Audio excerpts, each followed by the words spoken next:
What is up, guys? Welcome back to another episode of the Fantasy Fellowshow. My name is Kyle. In this video, March 28th, I'm recording this 7 o'clock Central Time in the evening here, and we're going to go over the Week 23 waiver wire. Assuming if you're watching this, I do most of my stuff on ESPN, so you're probably in your Final Four or you're in your championship this week. So I know it's Monday night, but I got the rest of the week covered here for you guys, and we're just going to kind of hop into it. But first, I want to let's look at the advanced schedule grid. If you want to look in the link in the description below, advanced schedule grid on #basketball. Again, week 23, we got a good slate of games. And again, since this is Monday night, the Cavaliers did have 5 games this week, so you should have loaded up on a player or two from them. But for the most part, what we're looking for is teams with 4 games the rest of the week. And again, as I record this, it's Monday night, so the Mavericks play 4 games back-to-back against the Lakers, the Cleveland Cavaliers, Washington, and Milwaukee. Interested there. I like the Pistons for 4 games this week yet. Again, Tuesday through Sunday, 4 games. The Clippers and the Lakers, both 4 games through the remaining 6 days of the week here. The Milwaukee Bucks also, and the Sixers as well here. That looks like to be the only teams with 4 games remaining on their schedule. I guess the Wizards are another team here too. So be careful with back-to-backs. It's really tricky this time of the year. I know it really sucks for fantasy. So do what you can. Make sure you guys check your waiver wires and check the red O's, about a half an hour before the first game tips. That's when you're going to need to be on your toes. But anyways, let's get into the meat of the video. I hit the plus minus here. We have it filtered by the last 7 days. Davion Mitchell, the top player here, averaging 42.3 points per game, plus 19% over his last 2 games. And he's just been on a roll. You look at the minutes, 45 minutes, 38, 46, 35 minutes in his last 4 games, 3 straight games over 20 real points. And then I like the assists, 9, 7, 9, just starting to hit his stride here, 49 points, 35, and 40. Just putting up massive numbers here, and as you can see, he's playing against Miami right now. But if he continues to get this workload here, De'Aaron Fox, you got to monitor that. Either way, Davion Mitchell, the hottest ad of the week so far. Bruce Brown should have been picked up, guys, like back in February. He's been on a tear. He remains to be on a tear, averaging 31 points per game over the last few 7 days here, and he's about 13.8% of an increase from ownership. And you can tell here, this is the guy that should be owned already. If you play in 8, 10, 12-man leagues, he should have been picked up a long time ago. The last few games, you see 24 points, 24, 36, 40, 34, 35, 37, 36. Just super consistent. And you know what's crazy is the last 2 games, his numbers, his minutes have been down. I think that's, a lot of that's to do with Kyrie maybe being back. But for the most part here, you're looking at a really consistent player, one that you can trust, for at least 3 or 4 games. And get you at least 20, 25 points per game. So I like Bruce Brown. Drew Eubanks, the other power forward here for the Portland Trailblazers, averaging 34.3 points per game over the last 7 days. And you can see under 20% rostered. So let's look at the numbers. He's been playing really, really well since early March here, back from March 12th is when he started getting his minutes right, and he remains a high 30-plus minute guy per night here. The rebounds and the points. What I like to see is he's had a ton of straight double digits for scoring, and then he's going to flirt with a double-double. And you can see here he's going to get some assists. He'll get a steal or a block or 2, so he's usually a 4-category guy. But, man, the points and the rebounds are flowing.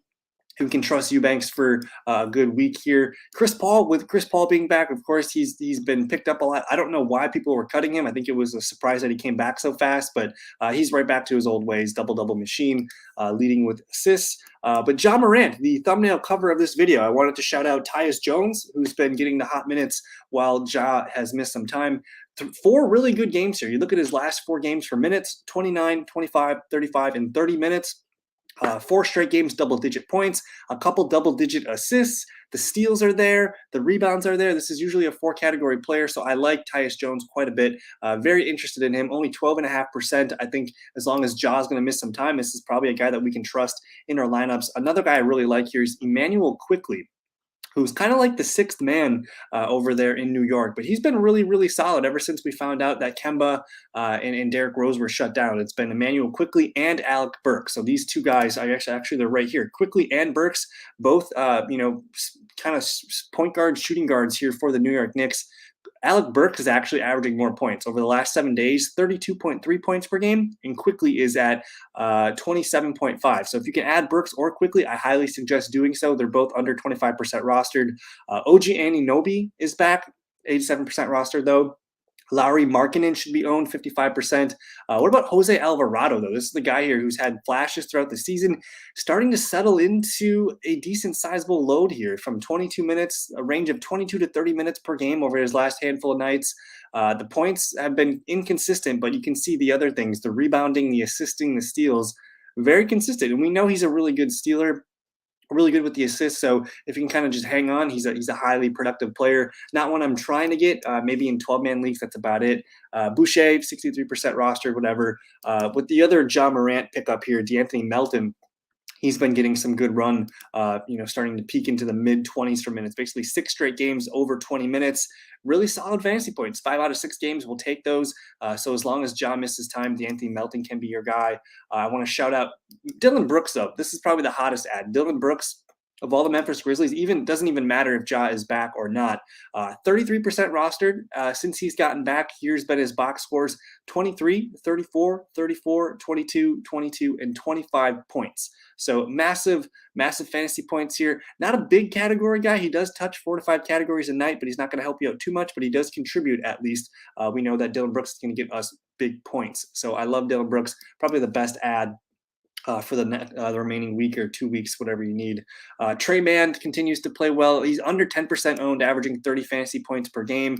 Just really solid. He's been really solid ever since going back into February here. But I like this stretch for him. Minutes are high, streaky scorer, but he's going to touch a handful of categories. So Trey Mann, OKC Thunder, Denny Avdija, playing really well, starting to come into his own. His last 5 games have been totally serviceable, even if you ignore the 7.5, kind of going back to Golden State. If he gets around 30 minutes per game, he's usually going to get you around that many points. So I like Denny here going forward, under 6%. But again, I think Washington, one of those teams that has, where are they? They have 4 games, Tuesday through Sunday. So go ahead and look up Denny, see what you can do with him.